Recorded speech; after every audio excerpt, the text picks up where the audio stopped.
बेटा कक्षा 7वीं आज हम पढ़ेंगे पाठ नंबर 13 बहू की विदा, जिसमें क्या बताया गया है। हमारे समाज में कुछ अनेक कुरीतियाँ और दुष्प्रथाएं फैली हुई हैं, जिनके बारे में आज हम यहाँ पर वर्णन करेंगे। जो हमारी बहू की विदा पाठ है उसमें क्या बताया गया है, एक दहेज कुप्रथा के बारे में आपको बताया गया है। सबसे पहले मैं आपको इस पाठ में जो पात्र परिचय दिए गए हैं उनके बारे में आपको वर्णन करती हूँ। पहला है जीवनलाल। जीवनलाल कौन है इस पाठ में, यानी कि जो बहू की विदा होगी उसके धनी व्यापारी हैं। उनकी अवस्था क्या है, 50 वर्ष है। राजेश्वरी जीवनलाल की पत्नी है और क्या है इनकी अवस्था, 40 वर्ष है। रमेश जीवनलाल और राजेश्वरी दोनों का पुत्र है और इनकी उम्र है बेटा 22 वर्ष। कमला रमेश की पत्नी यानी कि जीवनलाल और राजेश्वरी की पुत्रवधू, और प्रमोद कौन है, कमला का भाई और रमेश का साला।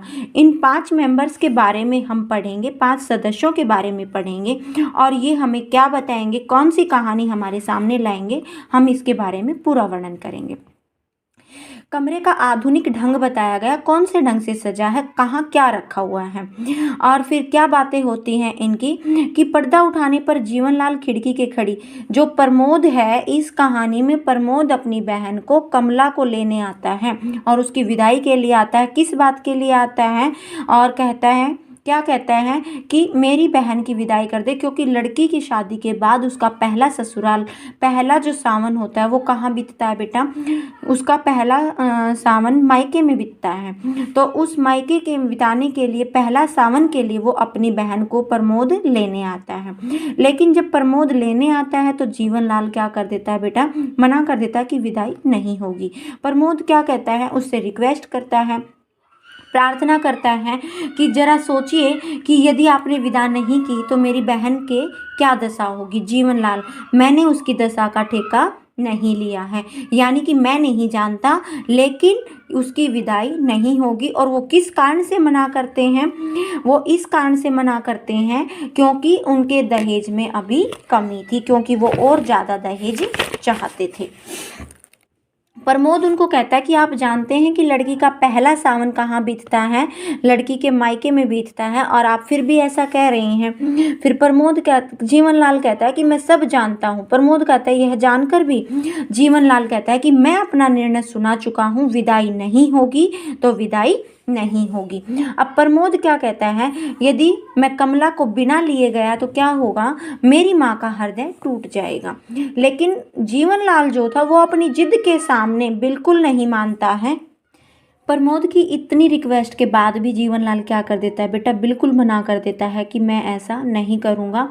प्रमोद कहता है बेचारा कि हमारा जितना सामर्थ्य था, जितना हम दे सकते थे हमने दिया है, फिर भी आप ऐसी बातें कर रहे हैं। जीवनलाल को कोई फर्क नहीं पड़ता।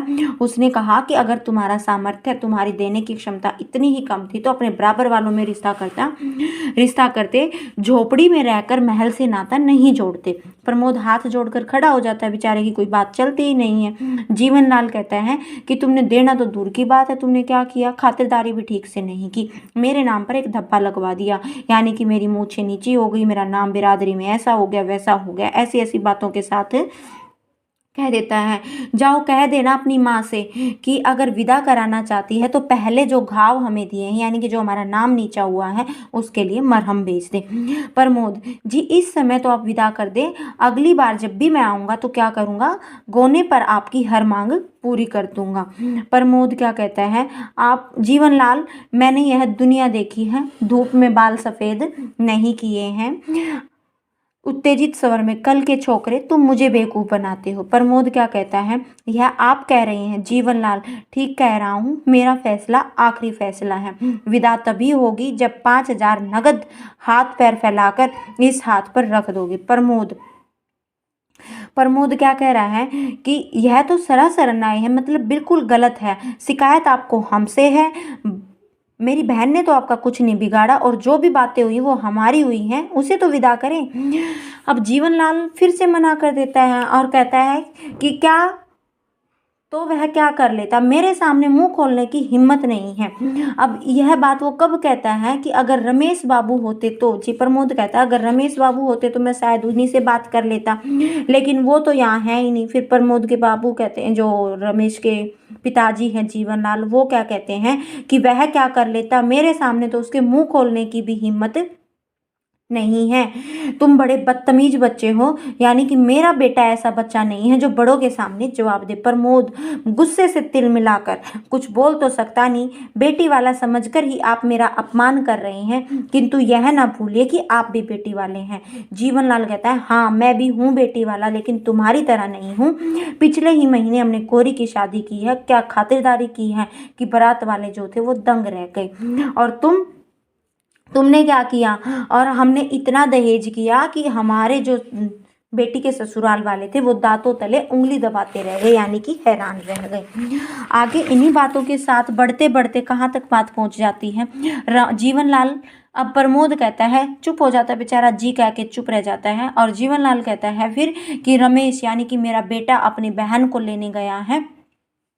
अपने हाथ पर बंधी घड़ी को देखकर कुछ कहता है कि कुछ ही देर में मेरा बेटा आने वाला है, और वहाँ मेरी बेटी क्या करेगी, अपना पहला सावन अपने घर में बिताएगी। उसके सपनों के खून का दाग तुम्हारे हाथों और तुम्हारी माँ के आंचल पर होगा, यानी कि जब मेरी बेटी यहाँ आएगी और तुम्हारी बेटी, तुम्हारी बहन वो सावन नहीं बिता पाएगी, तो यह खून जो होगा, यह जो उसके साथ जो भी हो रहा है, इसका इल्जाम तुम्हारा होगा, हमारा नहीं। प्रमोद कहता है व्यंग में, मतलब कहता है कि जो हमारी बहन लगती, क्या वो आपकी कुछ नहीं लगती। जीवनलाल तेजी से, बेटी और बहू में फर्क होता है, दोनों को एक तराजू में नहीं तोल सकते, बेटी बेटी होती है और बहू बहू होती है। प्रमोद, ठीक है, अब आप अपनी जिद पर खड़े हैं तो आपके सामने क्या करना, विनती करना व्यर्थ है। बेचारा नरम स्वभाव में चुप रह जाता है। जीवनलाल, जरूर, और हाँ उसे यह भी बताते जाना कि अगली जब ये सारी बातें हो जाती हैं। तो प्रमोद कहता है, ठीक है, आप अपनी जिद पर अड़े हैं, मानने वाले तो है नहीं, पर क्या मैं एक बार जाने से पहले अपनी बहन से मिल सकता हूँ। जीवनलाल, हाँ जरूर मिल लीजिए, लेकिन उसे यह जाते जाते यह भी बताना कि तुम उसके लिए मरहम, हमारा मरहम कब लेकर आओगे, और उसके जाने की विदाई का जो तैयार सामान है 5,000 रुपये लेकर जब भी आओ तो उसको बता कर जाना। ये बात करते करते जीवनलाल जो अपनी पत्नी को आवाज लगाता है और क्या कहता है कि गोरी की माँ, सुनती हो, जरा बहू को भेज दो, वह अपने भाई से मिल लेगी आगे। प्रमोद और कमला की बातें होती हैं, भाई दोनों आपस में बातें करते हैं, ठीक ठाक की पूछते हैं, और उनके बातें करते करते कमला के जो है वो सिसकने लगती है, थोड़ी सी हल्की सी रोने लगती है, आंखों में पानी होता है। अब प्रमोद इसी बात पर कहता है कि तुम रो ना पगली, पागल मत बनो, इन मोतियों का मूल्य तुम्हारे ससुराल में कोई नहीं समझने वाला। पानी में अगर पत्थर फेंकते हैं तो उसका कोई अर्थ नहीं रह जाता।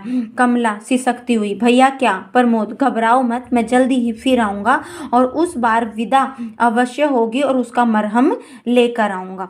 प्रमोद, कमला बेचारी बेढंगे से समझ नहीं पाती कि मरहम किस चीज़ की लेकर आएंगे वो, क्योंकि कोई किसी को चोट तो लगी नहीं थी, लेकिन वो बताता है कि मरहम यहाँ पर क्या होता है व्याकुलता से, और कहती है, अब जो प्रमोद था बेचारा वो कहता है कि तुम चिंता मत करो, मरहम का प्रबंध हो जाएगा इस गिरे हॉल में भी, यानी कि आज के गिरे रेट में भी मैं अपने मकान को 7-8 हज़ार में बेचकर क्या करूँगा, ले आऊँगा, 5,000 उनको दे दूंगा। प्रमोद कहता है, कमला कहती है कि नहीं भैया ऐसा मत करना, मेरे लिए घर ना बेचना, मैं अपना पहला सखी सावन अपनी, मेरी मतलब यहाँ पे ननंद आएगी तो उसके साथ बिता लूंगी।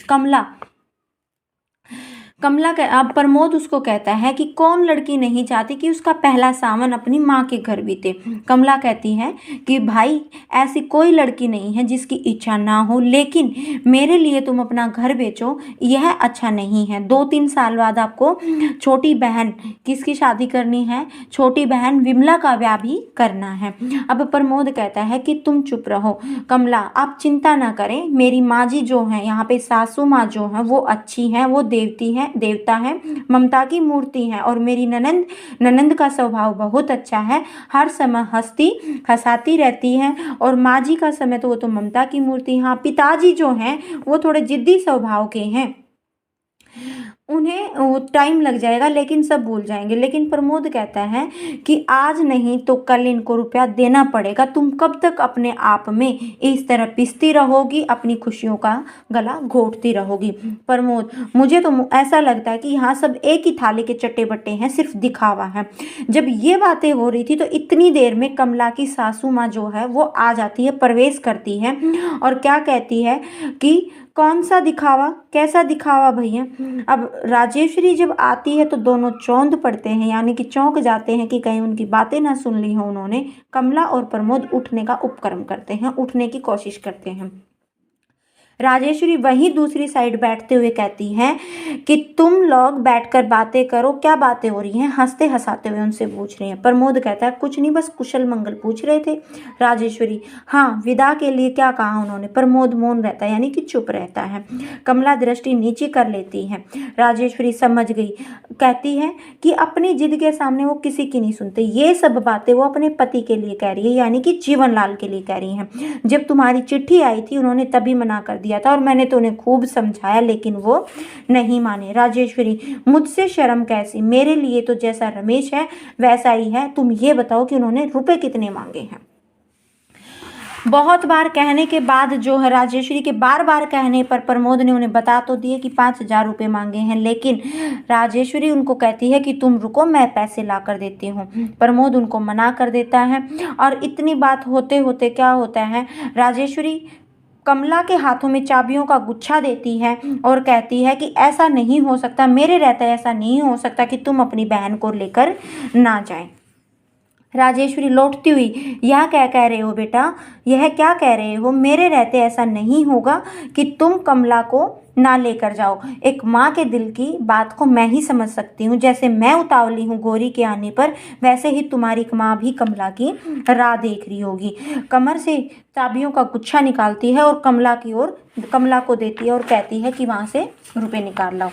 अब कमला जाती तो है नहीं। राजेश्वरी कहती है कि खड़ी क्यों हो, जाती क्यों नहीं, और यह कहकर उसके हाथ में चाबी थमाती है और उसको गले लगा लेती है। जीवनलाल, अरे सुनती हो गौरी के आने का। अब जीवनलाल को अपनी बेटी की तो इतनी फिक्र थी, कह दिया कि सुनती हो बेटी के आने का समय हो गया है, तुम स्वागत की तैयारी करो। राजेश्वरी कमला से, जा बेटा तू अंदर जा, जा बेटी तू अंदर जा। कमला अंदर जाती है और प्रमोद कहाँ चला जाता है, प्रमोद जो बाहर का द्वार था उसकी तरफ से जाता है। इतनी बात होते होते जो जीवनलाल था वो क्या करता है भाई, जीवनलाल भी कहता है कि कोई बात नहीं, बेटी के आने का समय हो गया है। प्रमोद के लिए ताना कसता है और कहता है कि ये भी तो देखें कि बेटी का स्वागत कैसे होता है। इसी बात पर राजेश्वरी व्यंग्य करते हुए कहती है कि तुम्हें ताने मारे बिना कोई बात सीधी तुम्हारे मुंह से नहीं निकलती, तुम्हें ताना मारना जरूरी है, यानी कि गाली देनी तुम्हारी निश्चित है। अब जीवनलाल कहता है इसमें मैंने कौन सी बुरी बात कह दी, और इस बात की हामी भी वो किससे भरवाता है, प्रमोद से। बेचारा प्रमोद क्या करता है, कहता है कि हाँ आप सही कह रहे हैं। अब इन्हीं बात पर क्या कहते हैं, जीवनलाल कहता है कि ये बताओ क्या मैंने कुछ कही है, हम नाक वाले हैं, ऊंचे नाक वाले हैं, हमारी इज्जत है। अब प्रमोद कहता है हाँ, जिनके पास पैसा होता है सिर्फ उन्हीं की नाक होती है, जिनके पास पैसा नहीं होता उनकी तो कोई नाक होती ही नहीं, उनकी कोई इज्जत नहीं होती। इसी बात में थोड़ी देर में बाहर से गाड़ी की आवाज़ आती है और जीवनलाल प्रसन्नता स्वर में, आ गई मेरी गोरी, तुम खड़ी खड़ी मेरा मुंह क्या देख रही हो, जाओ अंदर से मिठाई का थाल ले आओ। राजेश्वरी क्या कहती है बच्चे, राजेश्वरी जैसे ही बाहर आती है, बाहर की तरफ से सिर्फ अकेला रमेश आता है, यानी कि कमला का पति आता है और कोई भी नहीं आता।